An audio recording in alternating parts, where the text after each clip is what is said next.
Chinese former leader Hu Jintao has been led out of the closing ceremony of the Communist Party Congress. The frail-looking 79-year-old was sitting beside President Xi Jinping when he was approached and led away by officials. No explanation was given. After its week-long Congress, the party is expected to confirm Mr. Xi, 69, for a historic third term. The event, held in Beijing every 5 years, cemented his position as China's most powerful leader since Mao Zedong. Xi's path to a historic third term, explained. Hu Jintao, who held the presidency between 2003 and 2013, was on stage when two officials approached him.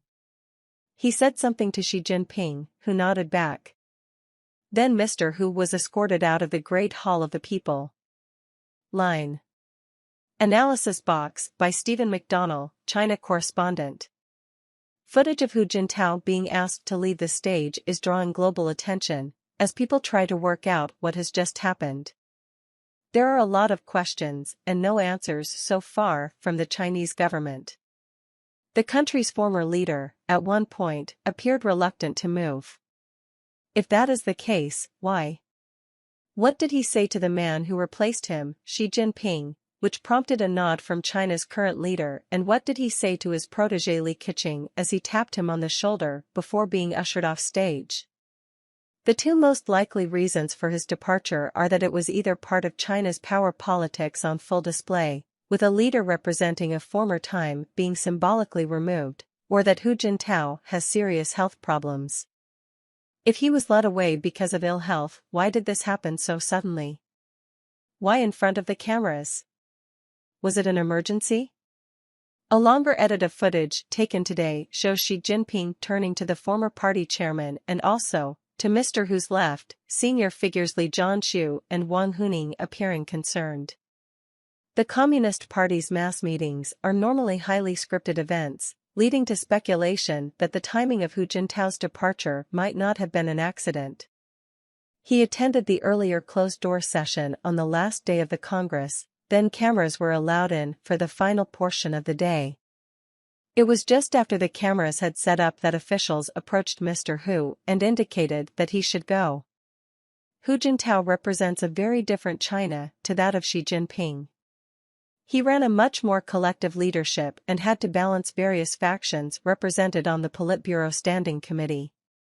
The Hu years were seen as a time of opening up to the outside world and increased tolerance of new ideas. As General Secretary of the party, Xi has taken the country in a very different direction with him at the core and unable to be challenged. The new Central Committee does not include Li Keqiang or Wang Yang, both seen as economic liberals, both linked to the ideas of the former administration. This points to a new Politburo Standing Committee stacked with Xi loyalists. Line. Earlier on Saturday, the Central Committee of 205 senior party officials was elected. Delegates rubber-stamped amendments to the party's constitution endorsing Mr. Xi's ideas as guiding principles for China's future. In his opening speech at the Congress last Sunday, he hailed the crushing of the pro-democracy movement in Hong Kong as a move from chaos to governance. He also reaffirmed China's right to use force to seize the self-ruled island of Taiwan. Mr. Xi currently combines the positions of General Secretary of the Communist Party, President and Head of the Armed Forces. He is also referred to as Paramount or Supreme Leader. On Sunday, he is expected to be officially confirmed for a third term as General Secretary and to unveil his new leadership team. In 2018, he abolished the presidential two-term limit, paving the way for him to rule indefinitely.